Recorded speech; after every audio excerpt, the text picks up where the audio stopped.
you want me, mate? Have you sat there? That'd be good. How are you, man? You alright? Not bad, how are you? All good. All good. Spot on. Yeah, we're doing like video stuff now as well, so it's in the start of the YouTube. Yeah, we've done a few. It's all the views come from South Africa. Really? All the That's comments weird, come isn't from it? South Africa, yeah. Mad for it. I wonder why that is. There's loads of fans. We got a lad here, Gershwin. He was playing for the Greekers. He's just come over as like injury cover. Yeah. But the following he's got is a joke. Really? Yeah. He's got a good step on him, hasn't he? Yeah, he's got a good step. Anything that goes like, it puts online and stuff, it just goes through the roof. Really? Yeah, just Really? following from South African people. Yeah. Just love for the game, innit? Yeah. It's crazy. It's good. Well, it's a result of their success, isn't it? Yeah, exactly. It's good. I guess it's good Yeah, to see, yeah. isn't it? It's good to see. So I've got a slightly different format today for you. Yeah. So I want to get some old pictures of Six Nations, England, Wales games. Yeah. Look through them. So and I'll get your sort of thoughts on them, Yeah. memories and stuff like that. So in the name of sustainability, I've not been able to find a printer. That's all right. So I'll start with this one. Do you remember the year? 2014 Yeah. it was my debut, wasn't it? It was. Yeah, I remember. Obviously, it's obviously such a special moment making your England debut. But I weren't on the field very long, was I? I was like a minute, I think. Maybe touched the ball once or twice. But obviously, it's like a day you remember, isn't it? Because even just to pull the white shirt on and get out there at Twickenham was a happy memory. I actually was on the bench for the game before against Ireland, but I never got on. So like, you know, one of them feelings where you think, God, what if I don't get that opportunity again? I had to wait 2 weeks between. That was the middle game between Ireland and Wales. I went back to play for Bath for my club. And you think, oh, what if I get injured or whatever, you know, it was extra away, I can remember. But thankfully I managed to make the bench that week and get on, so yeah, proud day that. What was it like doing it against Wales? Yeah, it was good. Obviously, I suppose that's my first time of experiencing England-Wales rivalry, and thankfully the boys did a great job on the day to get a good win, but they had a great team back then as well. It was a golden era for them, wasn't it? Yeah, I look back at that team and you actually think they should probably have won more than they did. Yeah, they're all household names, 1 to 15. Exactly, yeah, and like you obviously grew up or played a lot of you play a lot of Welsh teams in your club team, don't you? But to play against them all at once was they had a great team, to be fair. What was the debut like? What did you have to do? Did you have to get what was the debut initiation thing like back then? There's Haskell and all that involved. Yeah, well, there's big personalities there. Like you saw Haas running off the field then, and like you had Chris Robshaw, Dylan Hartley. All of them were sort of in the mix. So like, it was the traditional singer-song on the night of your first cap, and then we played Italy, I think, in the last game, and then that's where it was like. Back in the day, it was right. Every member of the squad's got to bring you a drink over, and you have a drink with every member. Right. Obviously, I only got about 8 people in, and I was a bit worse for wear. It was back in the day where there was these big dinners, you know, like black tie dinners, and we went to quite a fancy place anyway, really, and it was. So who was it who carried you home that night then? Oh God, I can't remember. Johnny May was in it. To be fair, even though it wasn't his debut, he was a bit worse for wear than I was. But yeah, there was a group of us there who sort of played age groups together, so that's who you sort of you navigate to a little bit, I suppose. So there's like Johnny, Faz, I can't remember. I think Jack Nolan, people like that were there. So like it was people like that really. Yeah. And the next match. Yeah. So would that be the opening game on the Friday night? 2015 in Cardiff. Yeah. That was the tunnel. Do you know the what? tunnel gate. Yeah, because that was. If I look back now, like it's probably one of my fondest memories of playing for England, because the atmosphere Friday night in Cardiff, first time playing there, and you drive down the street and they hate the English are in town, and if I can remember rightly, not many people were giving us a chance to go and win there, because we had a few injuries at the time, I think.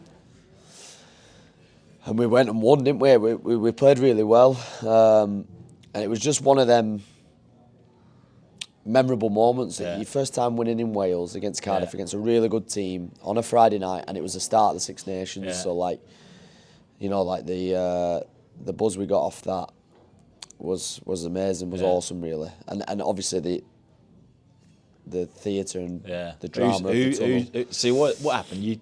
You guys wouldn't go out the tunnel, is that? Yeah. So there was this thing being made that I think traditionally, or what's happened in the past, is make the away team go out and they turn the lights off in the Millennium, and then they make you wait out there, don't they? And there's this big sort of build up to Wales coming out, and I think Stuart and Robbo that week just like, right, we're not going out until we both go out together. Is it? Yeah, and I think I was third or fourth in the queue here, and I was a young kid at the time. And I'm like, let's just go, you know what I mean? I was getting a bit edgy and agitated, but fair play to Robbo, he stuck to his guns. Brownie was probably pulling him back. Yeah, I don't think we could have delayed it any longer, to be honest. Otherwise, it would have been a bit of a mess. No. So. And that rivalry, like you talk about the sort of the hostility of England. Is it the biggest kind of? Is it the most passionate rivalry for England? For England, do you think, the Welsh? Well, it's definitely up there. But having said that, look, you play Scotland, you go to Scotland away, and it feels somewhat similar. Ireland's obviously a massive game, and like, I think that them sort of home nation games really. But when I first came into the England team, Wales was without doubt Wales. I think obviously the calibre of team they had success around that time as well, and. The 2015, I'm probably going to it, but the World Cup added to that. We skipped the World Cup, Six Nations. Yeah, obviously added to that. And I suppose a lot of it probably depends on what the recent history of results would say. So like now, for example, I know like we managed to beat Scotland last year, but previous to that, it was like 4 or 5 times. Yeah. So then that becomes Finn and Duan and all that. Yeah, it becomes a bit of a heightened. Yeah. You know, like a heightened game, doesn't it? But the Wales-England rivalry, I don't think will ever change, ever. Regardless of what form team's in or what players are playing and not playing, it always seems a real grudge match. It's a tight match. There's been a lot of games where it's been less than 7 points in it. So I mean, they love to get one over on England. Yeah, they do. Yeah. Got a song about it. I know. Yeah.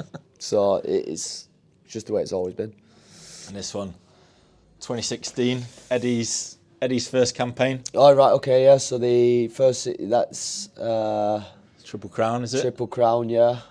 I can't remember what order we played the games in that year. I know we played France last, didn't we? But obviously that come off the back of 2015, which wasn't great. But it was almost like a bit of a reset, a new start. Eddie coming in, shaking things up a little bit, shaking the team up a little bit, and going on a bit of a run. Did you enjoy that new sort of Eddie lift-off? I mean, it really, like you say, shaking up's an understatement from what you hear. Yeah, I did. To be honest, I didn't really spend a long enough time with Stuart and his coaches to be like I was enjoying it and loving it under them as well. You know, I thought Stuart and Andy Farrell, Mike Catt, Graham Roundtree, you know, like me going into an England team with them as a coaches was like, wow, this is massive.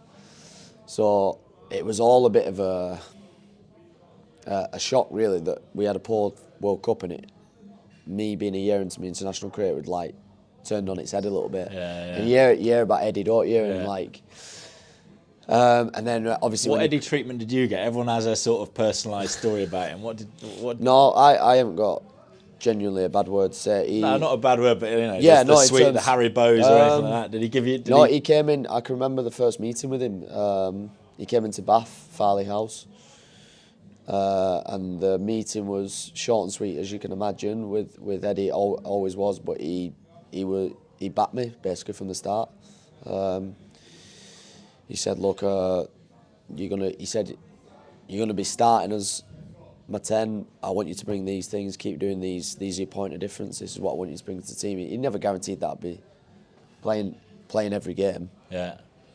Because your form's got to dictate that, hasn't it? So we've got the printouts. Oh, good.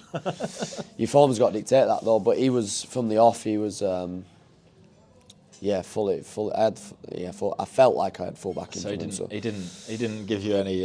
No, but you along didn't the have any way, jokes with him or anything like that. No, obviously along the way it was. One thing Eddie was good at. He just says it how it is, and like he give it you straight between the eyes when you needed it. Like there was multiple occasions that happened, but it's up to you as a player which way you take it. Then I suppose. Yeah. This one, pretty famous try. Yeah. Is that one of your favourites? This one of my favourites. This one, yeah. Just again, I suppose. I mean, that gets replayed now, doesn't it? To this day, I suppose that try. But I mean, I look at the players there, like Jamie Roberts, Tipperick, Faletau, Bigger, Cuthbert. Like they had a great team, didn't they? Yeah. So like. To go anytime you manage to get a result at the Millennium was obviously a brilliant moment. But the sort of last 5 minutes, and when Jonathan Davis, when I realised that the ball was staying on the field and we had me, Owen and Elliot back there, that was our moment, I suppose. Yeah. So the kick didn't make touch, and then off we went. Had you sort of rehearsed all those like scenarios? Yeah, so I genuinely at that moment in the game you think he's going to kick the ball off the field, don't you? But it stayed on, and the amount of times we practiced kick return opportunities, like what we wanted to do, be decisive and go back at the opposition, go and try and score a try that first phase basically. Yeah. And we did. I mean the execution, like Faz's pass to Elliot was on the money, and I think we lost the plot a little bit in that moment when he scored, celebrating. I watch it back now and I'm like, what are we all doing? But that got you to that. Look at Benny Teal though, you can see it. Look, Benny Teal's on there. Yeah. But you can't replicate moments like that, can you? It's like they're the sort of the drama and the spur of the moment things that happen in sport, which are just amazing, aren't they? Has Freddie Stewart told you a story about that match? No. He was sat in the corner. Was he? Yeah, wow, he's told that story. Like every year, Freddie Stewart gets. You know what? That keeps happening more and more now. These young lads coming through playing for England, they used to say, we would be talking about a game or whatever, and they'd be like, I was sat in the crowd that day, and it's like, well, you're making us feel old. Yeah. Every year of England Wales, Freddie Stewart does media on like Thursday afternoon and tells the same story. Same story, yeah. I'm sat in the corner. I'll tell him shut up this year. And this one was 2018. There was a bit of the classic Eddie Gatland grenades in the week about Rhys Patchell asking if Rhys Patchell had the bottle for it. And that sort of thing. Oh yeah, I do remember that. Yeah. What are you thinking when he's saying that stuff? Well, again, like there were certain things that Eddie so that was one. He called an individual player out or whatever he did, but like there was other times where we were never used to this as English players. We'd be playing Italy or we'd be playing whoever, and Eddie would come out on a Tuesday and come out with a. We're gonna smash these. Yeah. It's gonna be 40 points. He'd say something like that, and as a player, you'd be like, "Whoa, like where you like we want to keep our feet on the ground," but he. There was always a reason and a point of him doing it, and in a funny way now looking back on it, it just filled us with even more confidence. He put a bit of expectation on us as players as well that. And us anywhere near our best, this is what we can do. Yeah. And he wasn't afraid to address that. And I think that's where he's sort of genius in his mindset and getting the best out of people would come from, really. How would you hear his messages? Would you be in a bed, sat in one of the rooms, like looking on? Yeah, we wouldn't know. We wouldn't know about it until it hit the media. Yeah, we wouldn't know, like... Would you all be there giggling to yourselves? Or one of the lads were like, lads, lads, have you seen this? Just straight hot off the press. It was fun though, wasn't it? It was quite... It was, I'd imagine for the media and And obviously Wales had Warren Gatland, who he wasn't afraid himself of... He'd throw some back. Yeah, and again, that probably added to the rivalry, didn't it, of England-Wales, that we had... two coaches who were quite different in the media, I suppose, and would build it up. It would build the game up. Do you like that spice? Do you like those narratives? Yeah, it's good, isn't it? I mean, in the moment, in the week, you're like, you're focusing on your own job, and you're like, you try and block that out. But looking back on it now, it's all fun and games, and it's part of it. So. In 2020, I like this is my favourite one. Oh, I know what you're going to say. Marligate. 2020. Yeah. Year after the 90. Yeah, that caused a bit of trouble, didn't it? That caused a bit of trouble, that one. Did we win that? Can't remember. You Was it did Twickenham, just, wasn't it? yeah. Manu Was it- got a red card. Manu got sent off, and no, you. Oh, did you win it? Was Did this you the win it? Hold one- on, I got the score on my phone. Sam Underhill made the try-saving tackle or not? What was that one? Yeah, you won 33-30. Yeah. Manu got sent off for a bad tackle. Yeah, I remember, yeah. But obviously that overshadowed the game, didn't it? That moment there in the end. Was he always destined? Did you know at that point that he was destined to become a traitor. national treasure, a traitor, a faithful? Like, he's always been full of personality. I love him. Like he's one of my close mates. Has been in England camp, and like one thing with him is you just won't know what's coming with him. Yeah. So like, but what a teammate. Like if you're on his team, Yeah. he's the most loyal, caring guy you could ask for. Yeah. Like he'd look after you. And I know there's certain things along his career which is like this, which has blown up. But like the root of Joe, and like deep down he's actually a real good guy, really good guy. So On the surface, he's all right. It's too. yeah. I like Joe. Yeah, He was always. You got to be a bit different to. Yeah, you have, haven't to you? stand out on national TV. Yeah. He was always a bit different. And one thing I'd say, the way he is now is exactly the way he was. Yeah. The way he is every day. Yeah. He's not trying to be someone he's not. Like he is that person. So. Yeah. Which reality TV show would you like to see him on next?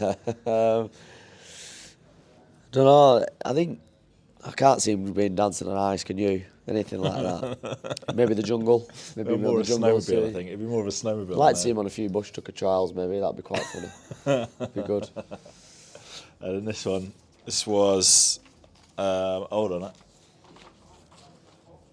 2021. Just look at those empty seats in the back. COVID. The Do you know what I remember the this red game cross, the for? green ticks. This game,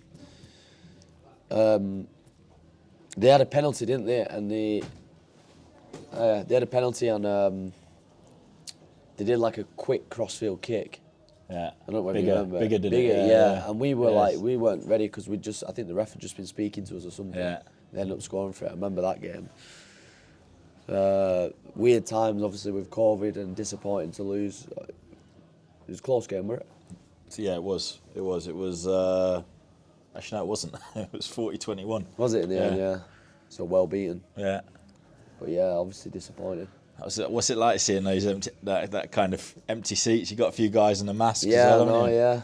Yeah. Again, it was just weird because you used to go like to Millennium, especially, and like it'd be one of the best atmospheres in the world of rugby to play in, and then to go there and it was empty, eerie, a bit eerie to be honest with you. Like felt like a training game, even though you're playing England Wales, it didn't really feel.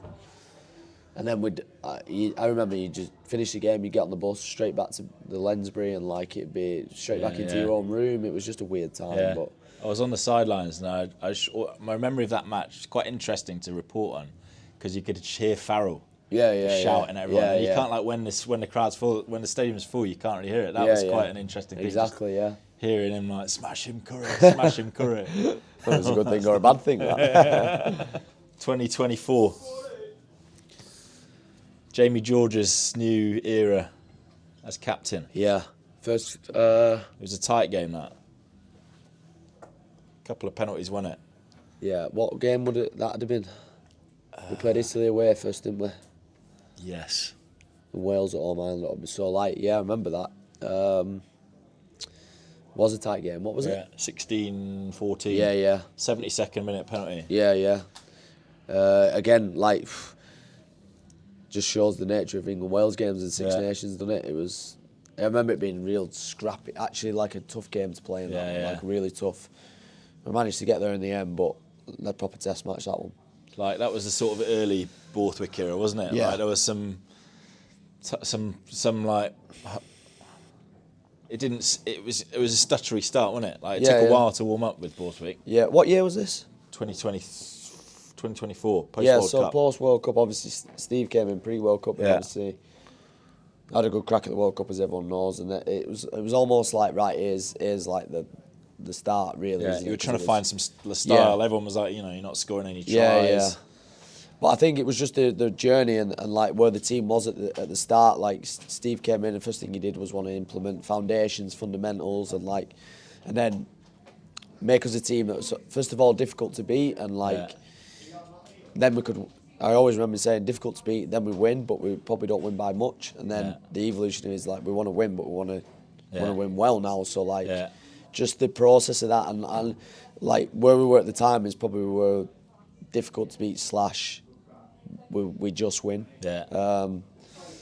But you'd like to think that later on down the line now we're probably seeing the benefits from that. Yeah. What do you think? What was that process about then? What were you trying to? Yeah, there's certain areas again which are pretty obvious, aren't they? But like, you get your set piece right, get your defence, get your discipline, and your breakdown. Like, if you're gonna, that's even before you start talking about what you do with the ball. But like, our belief, the team's belief and the coach's belief was that that gives you a great chance of going and winning the game. What then layering like an attack on does, becoming more dangerous in attack and maybe moving the dial a little bit more to our decision making of when to run and when not to run. Yeah. Like, it gives you opportunity to then go and win games and score points, and whilst having these foundations, fundamentals. And I know it was frustrating at the time. Like, everyone was like, "Oh, you're kicking it too much." It too much, and it's like England are clunky, and like they don't really know what, like, things might maybe say they don't really like know what they're doing in attack. But like, it was just a work in progress, if that makes sense. Like, that's why I think he's such a brilliant coach, because he can see that vision really.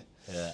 And then obviously Wiggy was doing the attack at the time. He'd just then start layering on like the way we want to be. Yeah. In terms of we have to be, not we want to be. We have to be a team that can go and score points in attack, and this will give us a good chance to do it. Yeah. And then last year's you and your old mate. That was 68 points you put on them last year. Was that when it all started coming to fruition a little bit? You got that run going last year. A little bit, yeah, because this is my only appearance in this Six Nations off the bench, and like we started with Ireland away, and then as you can remember, we beat France at home, which was a big win. We beat Scotland at home by 1 point, and then Italy. So like, it definitely seemed like, you know, them games there, the France and the Scotland, even though they were tight, like, it gave us an opportunity to go and play well against Wales away in that last game. I mean, like, to go and score that amount of points is brilliant, in it. But like, again, another great win at the Millennium. Good way to finish Six Nations. Obviously, not enough to go and win it, but So you were on the bench that day, like. Borthwick always talks about how impressed he was with you around the squad at that kind of time, right? What was your mindset as a player then? Yeah, well, it's no different as it is any other day, and I genuinely mean that. Like, look, if you ask any player, do you want to play? Like, of course you want to play. You don't want to not play. But I genuinely mean this. But my belief and my attitude is that regardless of whether you're selected or not selected, you shouldn't change who you are as a person. Yeah. You shouldn't change the way you go and train, the way you prepare, the way you interact with people, the way you help the team. Like, that shouldn't change just because the coaches have decided you're playing or not playing. Yeah. So I'd like to think that I probably held that consistency through that Six Nations, and the reason I do it is because, one, genuinely want the team to win. Yeah. You want England to win, and two, if an opportunity does come for me to play, I want to put myself in the best position to play well. Yeah. And you only do that by having a good attitude every day. And don't get me wrong, it's difficult and frustrating at times. It is.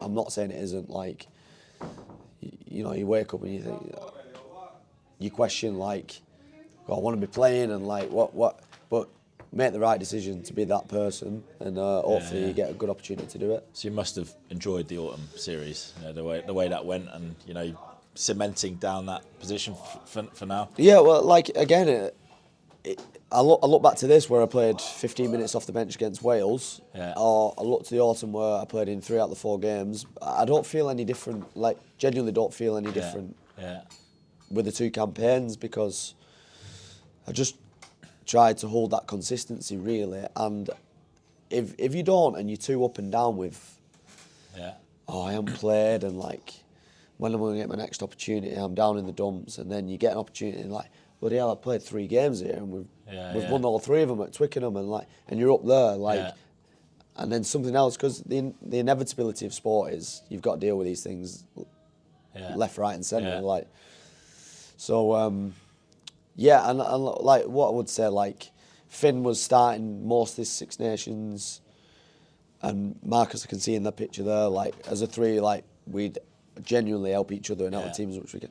Vice versa, like in the autumn just gone, like where Finn maybe didn't play as much as he would like to, but his support and the way he helped the team was incredible. So like the end goal here is how good can we make this England team to win games and hopefully win a World Cup. And in that autumn series just gone, Borthwick said that he sees you as a future England coach one day.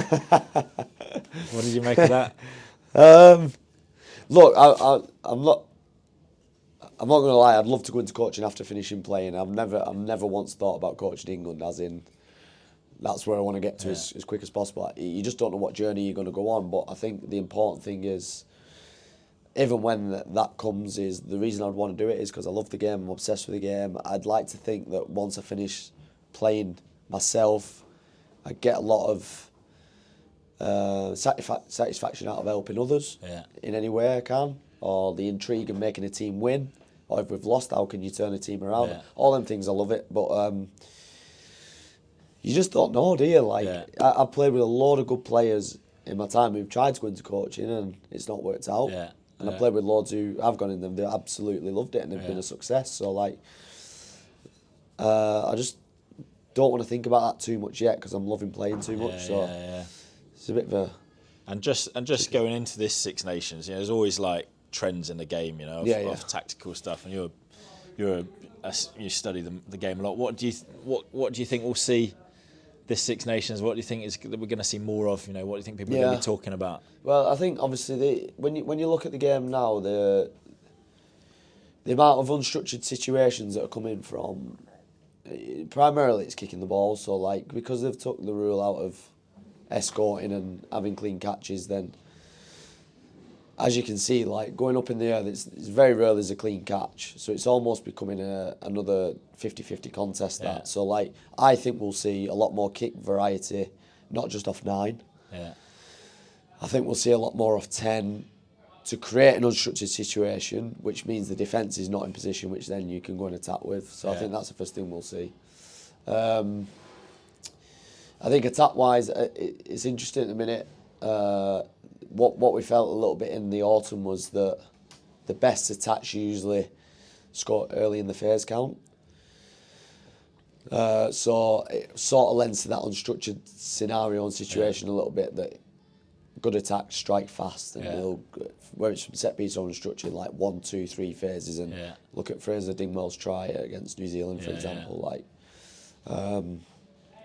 Bordeaux scored all their tries at the weekend, or quick six rucks or something in about half a dozen tries. So it's like quickly, because defences are good, and the one thing with international rugby is that breakdown's hotly contested in it. So like, as soon as you've got momentum and speed of ball, you've got to make sure that you bank that then and make it pay. Because as soon as it slightly slows down a little bit and then the breakdown comes into it and all them things, like you're playing against brilliant players who are, and if they do turn the ball over, it's a transition for them, for the opposition. So like what I'm trying to say in a positive way here is like, once we've got momentum, speed of ball, let's do everything we can to keep it and win score.